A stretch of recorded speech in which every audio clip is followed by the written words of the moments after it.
In Mario Kart, not all tracks are created equal. Some are given much more love than others, and some are much more beloved than others.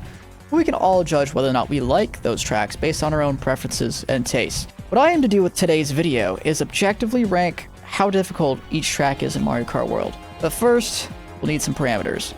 I'll be using 3 different categories to judge these tracks' difficulty. First is in time trials, where I'll be rating each track on a scale of 1 to 10, depending on how difficult I think each track is to complete in time trials, within 3% of the time of the world record. Just as an example, Mario Circuit has a world record of a 102.934. 3% of this is 1.888 seconds. So I will be judging how much time it would take for a good player to achieve a 104.822 or better on this track. Of course, the longer the track is, the more leeway you have to get what I consider a great time on that track. The next category is shortcuts, where I will again be rating each track on a scale of 1 to 10, depending on how difficult the online viable shortcuts are to achieve. And if we use Mario Circuit as the example again, I would not consider these 2 block shortcuts to be online viable, and therefore not accounted for in this rating. However, every other shortcut performed in the world record, and many more shortcuts, including feather shortcuts that are not in the world record, are considered when rating each track. And the final category is online, where I will be rating each track out of 30 based on how difficult it is to navigate other racers and their items when playing the track. Whether it's back spams, bumps, shock spots, and overall decision making, all of these are factors to consider in the track's difficulty in an online setting. So every track will be rated out of 50 in total, with the easiest having the lowest points and the hardest tracks having the highest points. And yes, I am ranking based off of the full versions of each track. No intermissions will be considered for this list. Well, let's get into the actual rankings with our first track in F tier and the easiest track in Mario Kart World, DK Spaceport. DK Spaceport I give a total rating of 13 out of 50, with the only thing that's relatively difficult about it is time trials, where I gave it a 4 out of 10, and everything about this track is pretty easy to drive except for the ending shroomless shortcut, or NISC, and this shortcut is not even online viable, so that's why the shortcuts are here at 1 out of 10, and online I gave a low score of 8 out of 30, mainly because you only really have to worry about taking the shortcuts or dodging the shock, and if you're in the front, just hoping that you don't get Mario Karted at the end, because that seems to happen a lot on this track. The second easiest track in Mario Kart World is Peach Beach, which I graded very similarly to DK Spaceport, only giving it the edge to the shortcuts category, which is a 2 out of 10, mainly because of this ending NISC being kinda difficult, but not really. The third easiest track in Mario Kart World, and the final track in our F tier, is Toad's Factory. However, this track is a lot different than the other 2 because I gave it an online rating of 12 out of 30, which is 4 points higher than the other 2. And that's what's carrying it here, because it is the easiest track in the game to time trial, in my opinion, because all you really have to do is take the turns tight and take the shortcut at the end, which is one of the easiest shortcuts in the game. And you might be wondering, why is the shortcuts then at 2? Well, you have to navigate the beginning rail shortcut, which can be a little bit finicky sometimes, and then also the ending shroomless shortcut, which that's the main reason why this is at 2 instead of 1, because the paces can be somewhat difficult to navigate depending on where you're at and how fast you're going, so that is why it is a 2 out of 10 rather than just a 1.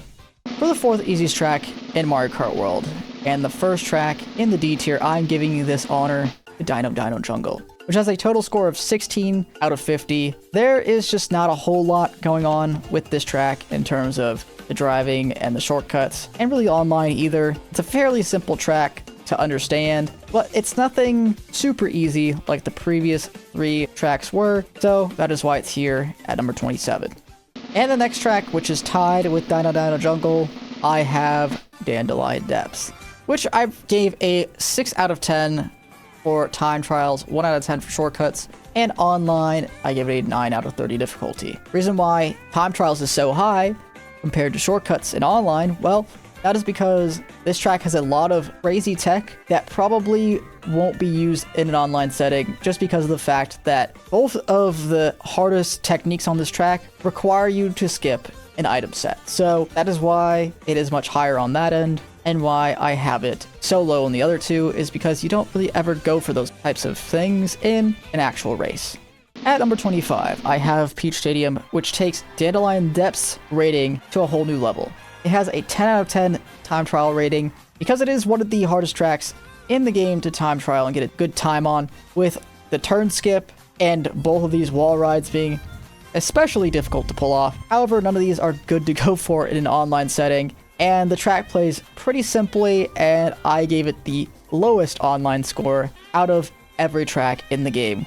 So time trials has more than half of its total rating, and that is why it is not higher on this list, and it is here at number 25. At number 24, and the final track in the D tier, I have Mario Circuit, which has a total rating of 19 out of 50. It has 6 out of 10 for time trials, which is the most difficult category. I find these two block shortcuts to be extremely difficult, but it is the one difficult thing about this track. The reason why shortcuts are at a 3 instead of like a 1 is because there are a ton of shortcuts to keep track of, and it's not like all of them are the exact same, like DK Spaceboard, for example. Online, you just have to try and get mushrooms at the start. If you can't, well, you can bag and try and pass everybody up at the end. At number 23, and the first track in the C tier, is Boo Cinema. This track is all over the place, with time trials being at a 7 out of 10, being a very difficult one to time trial, but shortcuts are at a 1 because this shortcut right here, not super online viable just yet with how inconsistent it can be sometimes, and the fact that it skips an item set. Online, I gave it the highest score so far. That's not really saying much because it is a 13 out of 30. You just have to navigate drafts at the start and back spam on a bunch of turns, but other than that, the track is pretty simple.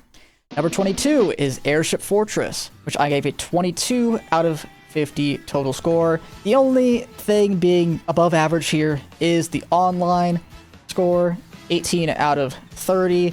There are a lot of things to keep track of online with these rails. Whether or not they're worth it to take is a big decision, considering how much time they save, but also how much time you can lose if you get hit on them, and there are a ton of those on this track. Otherwise, though, the track is very, very easy to drive and do shortcuts on.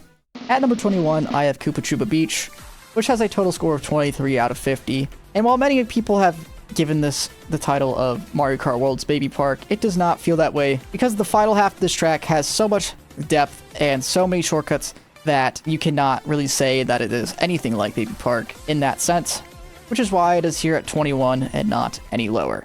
At number 20 is Sky High Sundae, which I gave one more point to compared to Koopa Troopa Beach, and I rated it very similarly because, in my eyes, they're very similar tracks. They have similar shape, similar shortcuts in terms of difficulty. The thing I gave the edge to compared to Koopa Troopa Beach in is the time trial side of things, mainly because there's a lot more tech to keep track of and do in this run compared to Koopa Troopa Beach, which you have to basically just repeat the same difficult thing 5 times as opposed to adapting each lap.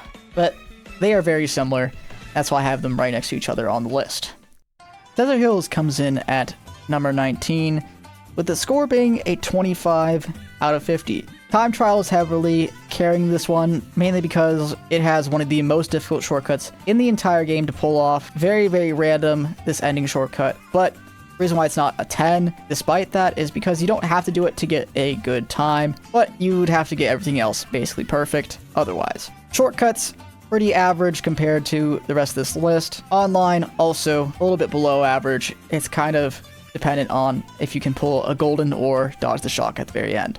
At number 18 is Crown City, which is only 1 point higher than Desert Hills. However, I gave the edge to it mainly because of the online difficulty being just slightly more than Desert Hills.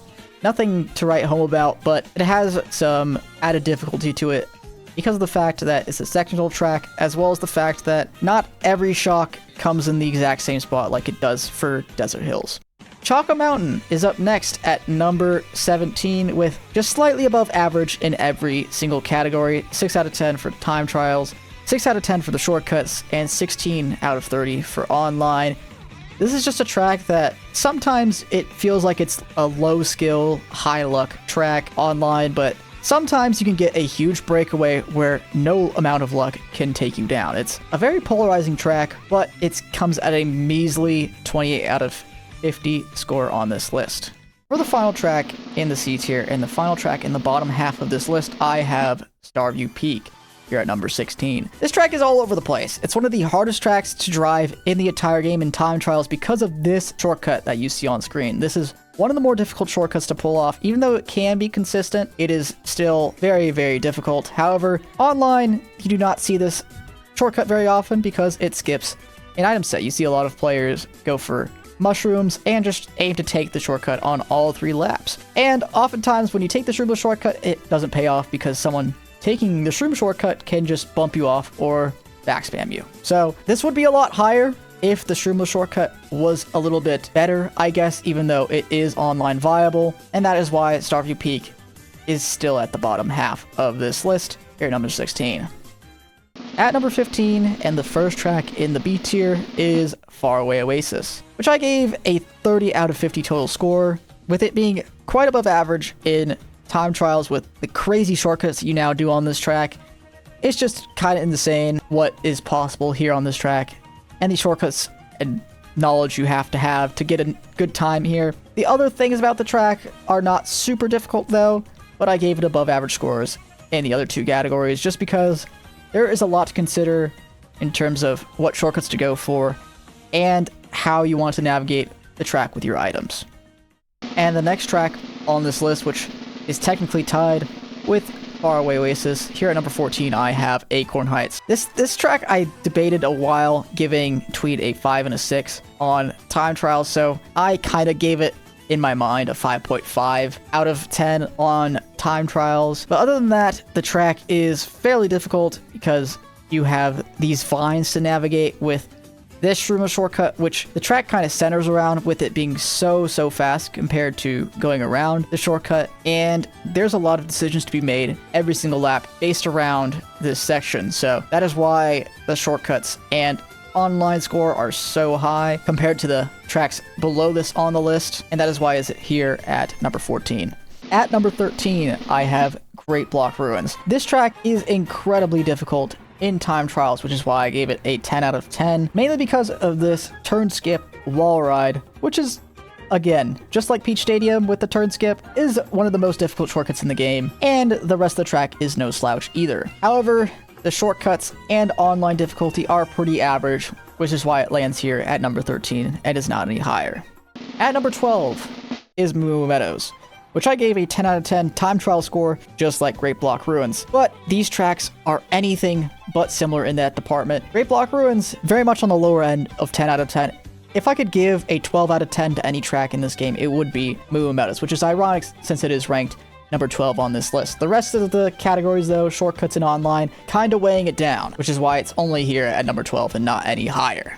Drybones Burnout comes in at number 11 with a total score of 34 out of 50. This track is fairly difficult all around, but especially in time trials, where you have to go for these edge tricks, which are very risky, but you're basically forced to go for them if you want to get a good time here. Starting off our top 10 is Warrior Shipyard, which is our first track in the 20s in the online department. Reason being is it is very difficult to navigate not only the wave cycles, but also just items in general. The blue shell explosions, for example, creating a huge wave in the water, which forces you to, a lot of the times, bail out of the optimal line to just survive. There's a lot of examples that I could go over with this track, but basically, it is by far the hardest track so far to navigate online for a variety of reasons, and that's why it's here at number 10. For our first track in the A tier, and number 9 on our list, we have Wario Stadium, which is a 36 out of 50 score, and 2/3 of that coming from the online rating. And that is mainly because there is a decision to be made on every single turn. Do you go for this first rail at the beginning of the track, or do you stay off of it to avoid backspam? Once you go for the second rail, do you get off to get an item, or do you stay on the rail to go fast? Do you go for this Valor shortcut, or do you stay on the ground to avoid getting backspammed and fall to your impending doom? These are all decisions that you have to make, and many more for this track. So that is why it's here at number 9. At number 8, I have Shy Guy Bazaar, which is the only track left with a below average score, and that is in time trials. This track is not that difficult to pull off to get a good time on, but in the other aspects, the shortcuts and in online, there's a lot of depth to this track. With how many rails there are, there's a lot of backspam to navigate, especially on the rails, which you can take alternate paths on to avoid, but they are a little bit slower. And all of these aspects really create an interesting dynamic for every single race you play on this track, and it creates a lot of complexity as well. But it is hindered a lot by its time trial score, of course, so that is why it's here at number 8 and not any higher. DK Pass is here at number 7, and honestly, I can see this rising up my rankings in the future, mainly because of this shortcut, which is one of the most difficult in the game right now, but it is not super online viable, which is why the other two categories are significantly lower compared to the time trial aspect of this track, which if we find a way to make this consistently or a little bit easier, I think this track will rise up the rankings significantly. At number 6, I have Mario Bros. Circuit, which just has great scores all around, giving it a total of 39 out of 50 total score. This track has one of the most difficult shroomless shortcuts in the game, while not being totally impossible, which is why the time trial score is here at 9. There's this crazy ending shortcut that you can do both shroomless and with the shroom, and that's why it has a high shortcut score. And online, there are a ton of decisions to be made with whether or not you should be going for this first shroomless shortcut, or you should be going around on all 3 laps, as well as if you should be going on the rails to go fast or go around them to avoid backspam. This, along with many other things, are why Mario Bros. Circuit is here at number 6.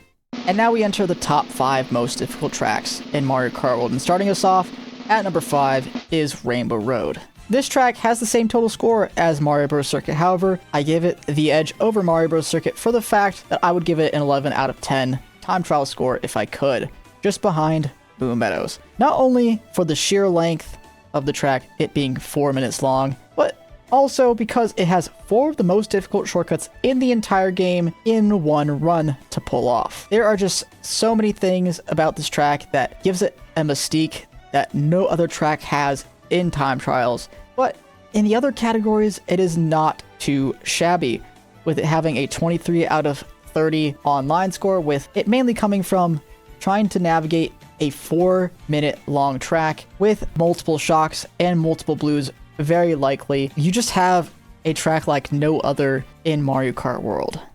At number 4, we have Cheap Cheap Falls, which is known for its infamous Tarzan shortcut. However, that is probably the easiest thing about this track. This has so much going for it in terms of difficulty. You have the first shortcut of the track, which you can take a safer version of it by just riding the wall, but it is much slower. And you can take this ending shortcut really safe by just doing a charge jump and holding right, but that is much slower compared to doing it in this fashion, which saves about half a second. These decisions, among many others, are why online it has a high score as well, and why this track is here at number 4 and much higher than the rest of this list.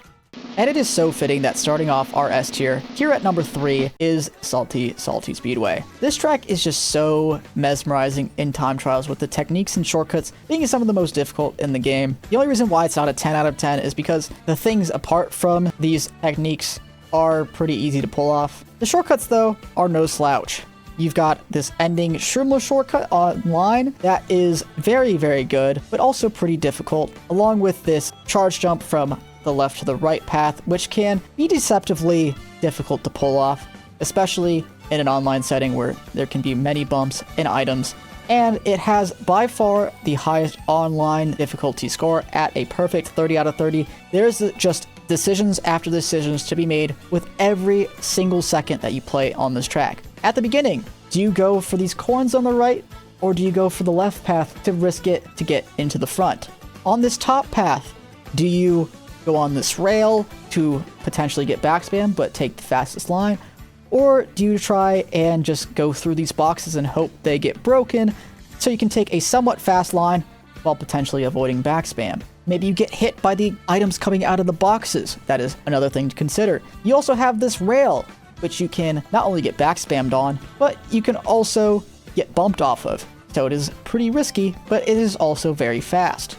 This top path is very, very good to go for. Again, something that is worth going for if you don't get hit. However, this is the most popular back spam spot on the entire track. So if you get hit here, you will easily lose all essence of top presence. You also have this ending rail, which you can take shroomless, like I mentioned, but also you can take with a mushroom. But you can also avoid taking this rail to avoid getting back spammed or bumped off, which is very common. So that is the whole track, which has every right to be the most difficult online in the entire game. The second most difficult track in Mario Kart World is Bowser's Castle. This track is a perfect 10 out of 10 in both time trials and in the shortcut department, and it only lacks 2 points in online difficulty. This track is a perfect 10 out of 10 in time trials because it uses the 3 hardest variations of the 3 shortcuts here on this track. But the shortcuts online, even though those 3 variations may not be viable, you still need to know a bunch of different variations that are not easy in order to succeed in an online race. And the only reason why it's not a perfect 30 out of 30 online is because, well, you know, Salty Speedway had the perfect 30 out of 30 because you had to make a decision on every single part of the track. For Bowser's Castle, it's only 90% of the track that you have to make an important decision on, so that's why it lacks those 2 extra points. And the final track in this video, and the most difficult track in Mario Kart World, is Whistle Stop Summit. This track, just like Bowser's Castle, is a perfect 10 out of 10 in both time trials and in shortcuts. However, it's not for the reasons you think. There are 3 shortcuts each lap, just like with Bowser's Castle. However, getting the perfect version of each shortcut is pretty doable. But getting these back to back to back to back to back, you get the point, is almost impossible. Which is why, again, 10 out of 10 for the shortcuts. You can take safer versions of these, but you're sacrificing a lot of time with however safe you decide to play it. Especially with the first Red Rock shortcut and the final ending Nisk of Whistle Stop Summit. Which is why the online rating is also very high with a 29 out of 30. There is just so much you have to navigate with this track, with whether or not you should be going for Red Rock at the start of the race, or you should maybe hold off on that because of the bumps. Or maybe on laps 2 and 3, you should play it safe and go for the rail to avoid landing on top of someone's items that you don't want to get hit by, for example. That is just the first shortcut of the track. You also have the gap jump, which you might have to go around it sometimes to avoid back spam or triple items on it. Same thing with the ending shortcut. You have this rail, which is like a choke point to use back spam on, and if you want to predict back spam, you're gonna have to go around the shortcut, which loses a ton of time, but maybe that's the right decision in that moment. There's just so many important decisions that really determine whether or not you will have success here in an online race, and that is the reason why it is the most difficult track in Mario Kart World. Thank you all so much for watching to the very end. If you could do me a favor and like the video and subscribe if you haven't already, I would appreciate it a ton. And let me know down in the comments what rankings you want to see next for Mario Kart World. See you guys next time. Bye-bye.